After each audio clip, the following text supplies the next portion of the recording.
Ladies and gentlemen, the star of Politically Incorrect, Bill Maher.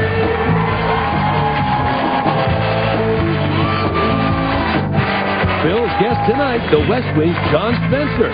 From Spin City, Beth Littleford. Author Mitch Albom.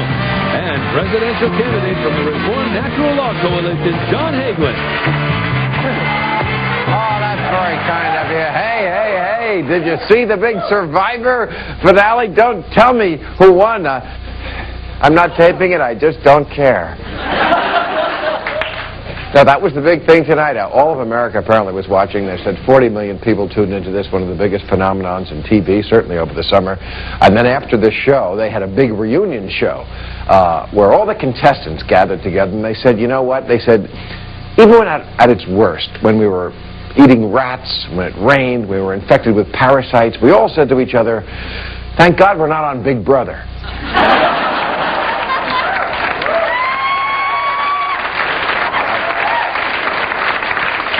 Yeah, they're all celebrities now, these Survivor guys. Did you see in the paper today a new Got Milk ad with the Survivor Final Four? And interesting, a reporter asked them, they said, did it feel weird to be standing there with a milk mustache on your lip? And the gay guy, Richard, said, not really.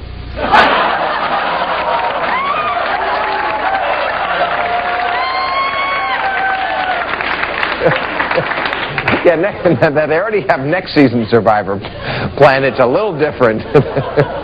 They're going to have a dozen contestants spend 3 months driving a Ford Explorer with Firestone tires. That's going to be the big...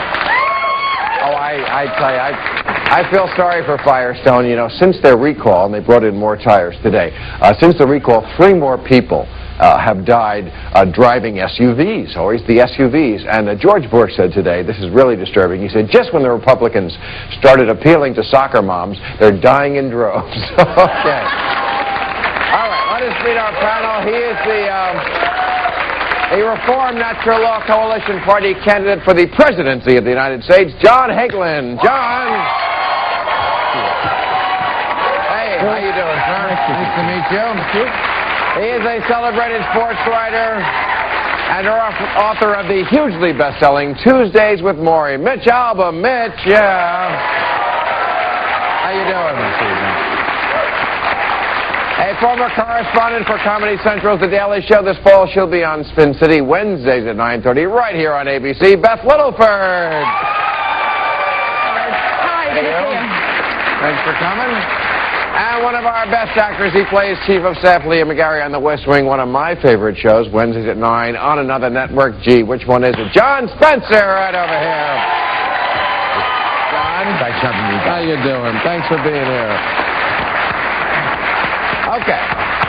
Well, this is the week when we are having the other candidates on. We watched the conventions last week and the week before. Now we had Ralph Nader on Monday. We had the Socialist Party candidate. Today, you, Mr. Hagelin, you're fighting, of course, the Reform Party. I've got it. I know, but there's also Pat Buchanan. He's suing for it. Right. There's 2 wings. Okay. I don't want to get into that. Now, I asked Ralph Nader this question on Monday. I said, everybody in this country always says, we're tired of the same old crap. Let's have some new faces, some new people approaching politics in a new way, and yet they vote for the same old crap. You, sir, you're a Harvard-trained quantum physicist. Right. Put back the big guns, I say. That's enough to make me vote for you. Right. I mean... This guy developed the world's most successful grand unified field theory. Why do people feel more comfortable with a doofus like Bush? I got a theory. Yeah, what is your theory? I got a theory. People say the same thing about acting. You know, you get Tom Cruise. Well, why not get Joe Schwartz, who might be a brilliant actor, but nobody knows his name? You know, it's exactly comfort. Status quo, comfort, familiarity. It's like a seal of approval, really. Absolutely. It's like, you know, most Americans know that foreign film in French is really a better movie, but they end up going to the Cineplex and they see Titanic, you know, because it's kind of, that's what everybody's going to see. I have to stop here. Tom Cruise is where he is because he's great. And I like Tom Cruise. I don't want to screw him. I'm just saying he's great. I like Rosie O'Donnell thing. Not that she wants to screw him either. But, I don't know what you mean. But I think he's there, and I think Titanic is there because it was good. This is a different But thing. it's simpler than that. But it's it's a familiarity. question of exposure. Somehow the media, the networks believe we have to dumb down the election for the American people. It's stupid. This time the election has been dumbed down so much, it's brain dead. Well, it's more than exposure. I mean, to put it simply, it's money. But it's always been about money. The reason Ross Perot made the biggest dent of any third-party candidate ever wasn't because he was the best third-party candidate. It was because he's the one with the deepest pockets, and he could get himself in front of people enough and get himself on the stage. You don't have. He didn't win either. Well, he didn't win, but he got a bigger percentage of the vote, But he shook than up any the third election, candidate too. has in years. I have a short answer for why we don't pay attention to third-party candidates. They're freaks. And that in the best way, John. What do you mean? Ross Perot's not a freak. I mean, we're comfortable. We're comfortable with George W. Probably not that qualified to run the country, but a good old boy and the son of a president, very comfortable. But a renegade like McCain, freaky Well, to the in the I'm giving best an alternate word for freak. They're actually willing to say something that isn't the same down the middle that you've heard all over. I don't know. I don't know if Jesse Ventura is willing to say anything at all other than kind of freaky crazy. Not running for president. All this applause, I think, is such hypocrisy. They applaud. Oh yeah, let's have something I know. different. They for. don't vote for it, though. They don't But vote for that it. is what you say, John, but I'm not going to take a vote away from the Democratic candidate. You know, a Democratic vote is not only a wasted vote, it's a destructive vote. It's saying that, yes, keep up the good work. We got the highest incarceration rate of any country on earth, the lowest educational outcomes, the poorest health, the most expensive disease care system on earth.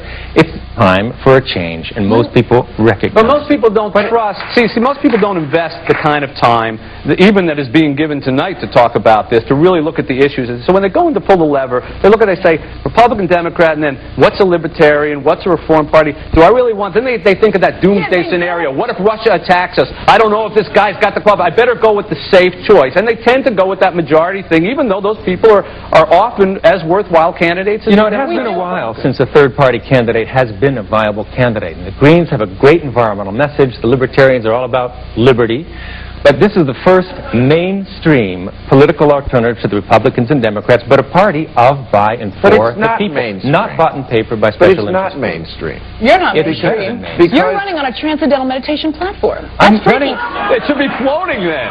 That's freaky. Right, well, What but is it's it not. about? Wait a second.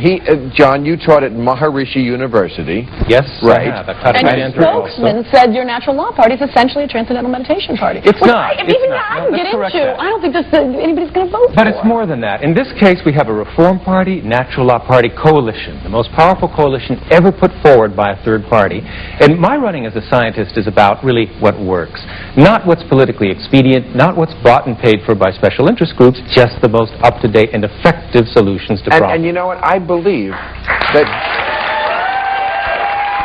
We haven't heard those solutions, though. We haven't heard those. And if the Clintons couldn't do it, as hard as they tried, you know, they had a whiff of socialized medicine, and everyone backed off of their Well, that's grand because plan. they gave it to her. And it was And- still a and sort of people sexist couldn't- point of yeah, view. people The couldn't woman's do it, supposed not to give stand in to behind the parties. man. Right, And exactly. how dare her come out and reform policy. But you know, it's how not are about you gonna socializing revamp? medicine. How are no, you- That's people true. just didn't want the government making Right.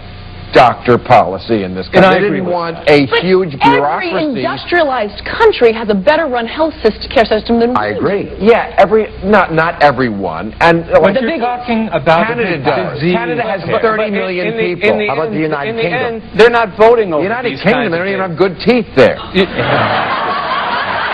that's just 'cause they don't have good I'm toothpaste. serious.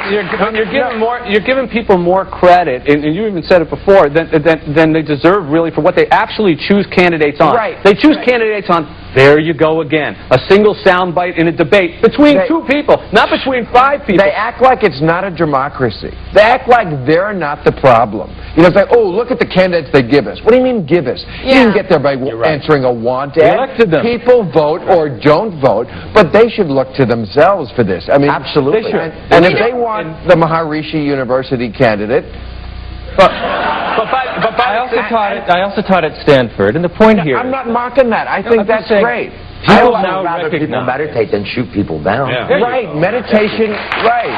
Plus, a better question to see if it's a balanced election is just simply ask you what your budget is for marketing yourself versus what the $100 million that George W. Bush's already spent, or the 80 or 90 million that Bush has already spent, or the 80 or 90 million that they're going to spend. Because we are a country the attention span is very short in this country. It's like it sure is. So if take a commercial, we'll be right back. There we go.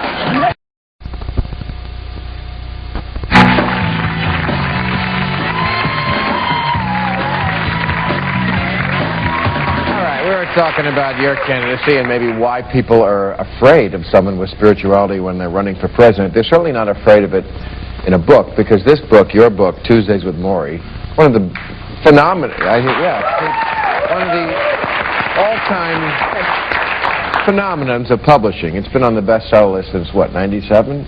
Mm-hmm. I mean, wow. Yeah, I mean, it's an amazing phenomenon. And somebody gave me this book a couple of years ago, a woman, which makes sense, because let me...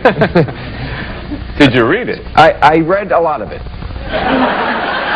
And I mean, it has lessons. It says right there, like an old man, a young man, and if you don't know the story, it's you visited this old professor of yours who's dying, and he gave you these life's great lessons, like accept what you're able to do and not able to do.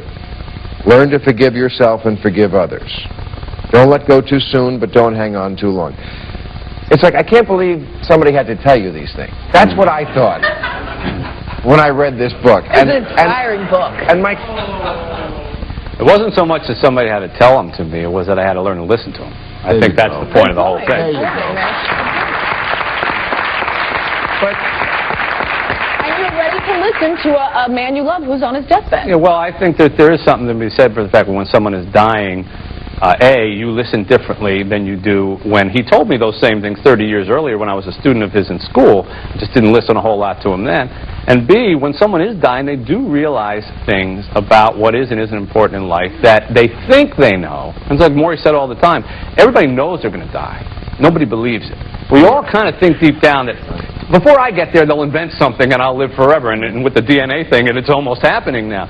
So when you really are confronting it with a disease like Lou Gehrig's disease, where you really do know when you're going to die, and he did, almost to the month and week. Has he died? Yes, and he knew it was coming, and your perspective changes quite a bit, and I think those lessons are valuable. You ever know when somebody goes in, like, for a biopsy or something, for those 3 or 4 days that they're waiting for the result? Like John McCain just did. Suddenly, the sunrise becomes different. Suddenly, you're forgiving your enemies. Suddenly, the little small things in life become important. If we could all live like we were terminal, you know, it might be a better world.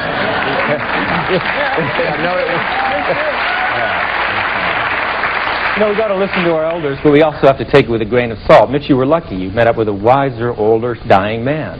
I'm surrounded by older, dying political parties that have absolutely nothing to say.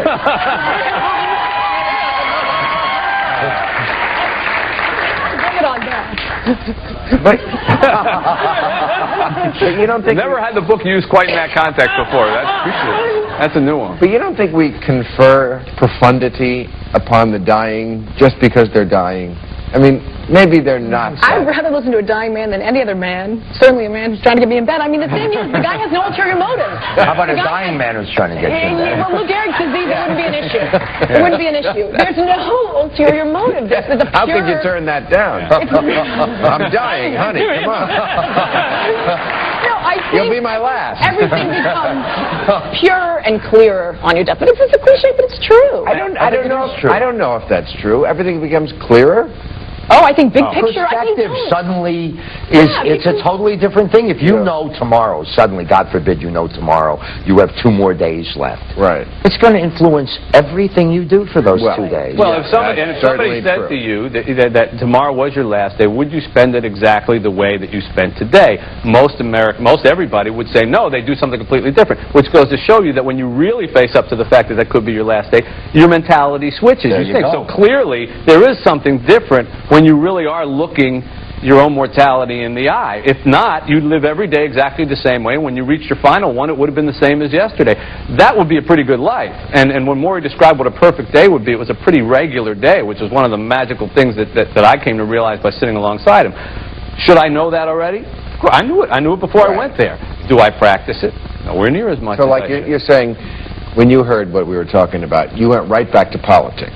Even Mr. Spirituality went right back to, I'm living with dying. Spirituality is politics. It's time we infuse our political system with our highest ethical values. If politics isn't spirituality, then what is it? Unfortunately, it's what it has become.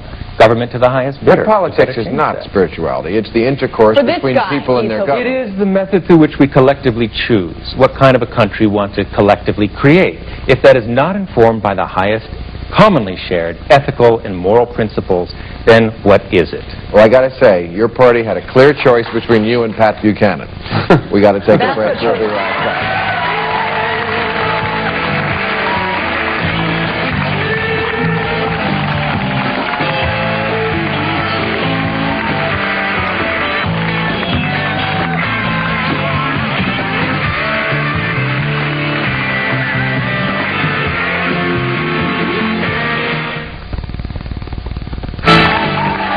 Tomorrow, when our guest will be from Son of the Beach, Tim Stack, Libertarian presidential candidate Harry Brown, and actress Lauren Graham. All right, I don't know if the people applauding are sincere that they would actually vote for a guy like you, but I know that they... They would not.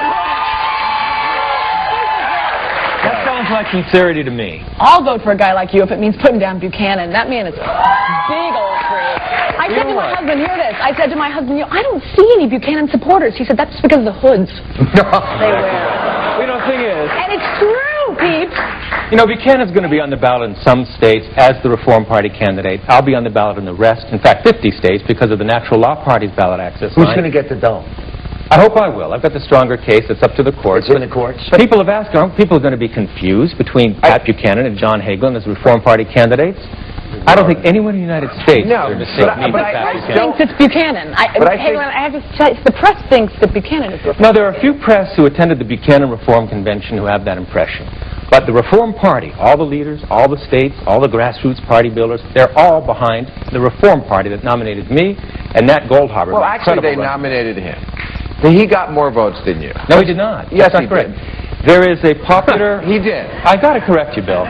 There's a popular I vote. saw it in the paper. Well, that's settled. He did. I'm not saying it's right, but he did. He got says he fakes. You got like 5,000. He got like 12,000. No. I got 28,500 votes. He got 25,600 votes. Okay. To get that result, the courts had to purge 500,000 ineligible voters that Buchanan had submitted on a secrecy agreement. How do these guys expect to get elected president? They can't figure out who they're nominating. And also, I think it's interesting that you say natural law party. Now, people who in this country have no respect for the law, with good reason. Or nature. Our court system. Or nature. Well, you'd think they would. You'd think the words natural law would make people go, oh, that's something good. But natural law. What is it? The Garden of Eden. It's true. And I'm sure, and I know with Maharishi and all that, you're for, and I am too, natural herbal healing, right?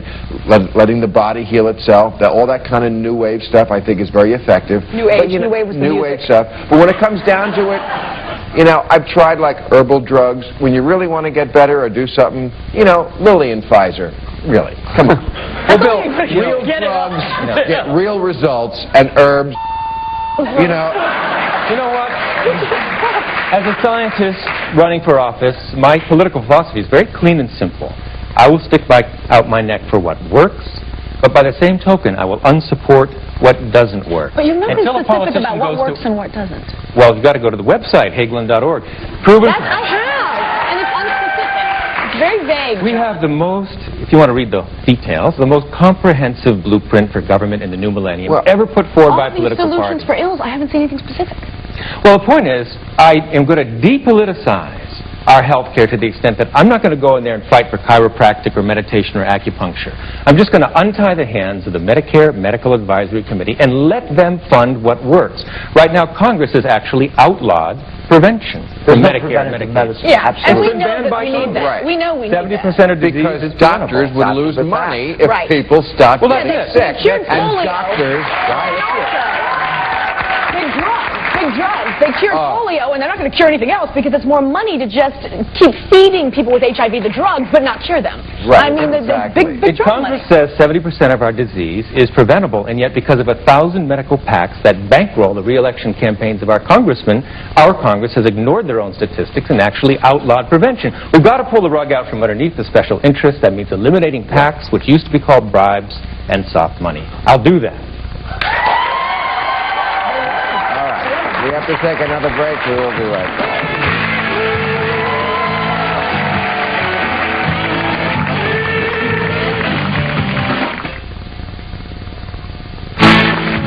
If you're planning to be in the Los Angeles area and would like free tickets to Politically Incorrect, call 323-575-4321.